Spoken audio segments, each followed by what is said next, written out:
కూడా తక్షణమే విభజించాలని చెప్పి, భర్తీ చేయాలని చెప్పి మేము. ఇక వార్త వివరాల్లోకి వెళ్తే కర్నూలు జిల్లా ఎమ్మిగనూరులో వినాయక చవితి ఉత్సవాలకు పోలీసుల అనుమతి తప్పనిసరని డీఎస్పీ భార్గవి సూచించారు. ఉత్సవ నిర్వాహకులు స్థానిక పోలీస్ స్టేషన్లో దరఖాస్తు సమర్పించి అగ్నిమాపక, విద్యుత్ శాఖల అనుమతి పత్రాలను జత చేయాలి. నిబంధనలు, భద్రతా చర్యలు పాటించకపోతే అనుమతులు ఇవ్వబడవని హెచ్చరించారు. నిమజ్జనం సమయం, మార్గం, వాహనాల వివరాలు తెలియజేయాలి. లౌడ్ స్పీకర్లు ఉదయం 6 నుంచి రాత్రి 10 వరకు మాత్రమే వినియోగించాలి. అగ్ని ప్రమాద నివారణకు అగ్నిమాపక సామాగ్రి, నీరు, ఇసుక సిద్ధంగా ఉంచాలని టౌన్ సిఐ, ఎస్ఐలు ఈ కార్యక్రమంలో పాల్గొన్నారు.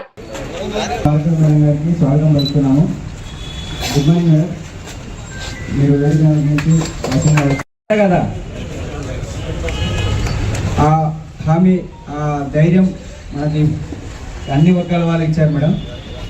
నేను వచ్చి ఇక్కడికి వచ్చి 5 months అవుతుంది మేడం.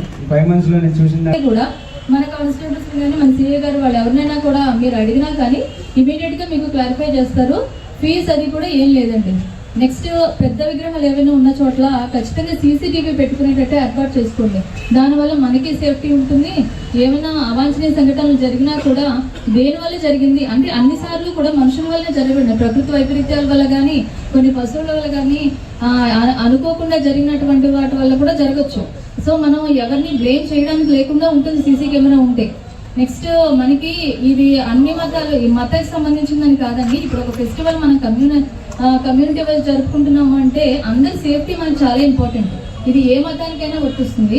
ఆ విషయంలో డ్రంక్ అండ్ డ్రైవ్ అంటే ఎస్పెషల్లీ డ్రైవర్స్ ఎవరైతే ఉన్నారో వాళ్ళు డ్రింక్ చేసి బండి నడపడం లాంటివి మాత్రం అసలు ఎట్టి పరిస్థితుల్లోనూ చేయొద్దండి. అలాంటి వాళ్ళు ఎవరైనా మాకు పట్టుబడిన ఖచ్చితంగా మేము ఇన్షూర్ చేస్తాము. పట్టుబడితే మాత్రం వాళ్ళ మీద ఖచ్చితంగా చర్యలు ఉంటాయి. ఆ వెహికల్స్ సీజ్ చేయడం కానీ, ఆ డ్రైవర్స్ ని ఖచ్చితంగా వాళ్ళ మీద కేసులు పెట్టడం కానీ జరుగుతుంది. ఆర్గనైజర్స్ అందరూ కూడా ఈ విషయంలో చాలా జాగ్రత్తలు తీసుకోండి. నెక్స్ట్ ట్రాఫిక్ కి మాత్రం కొన్ని ఏరియాస్ లో లోకల్ పెట్టింది ఓకే, కానీ మళ్ళీ రోడ్డు మీద, మెయిన్ రోడ్డు మీద కానీ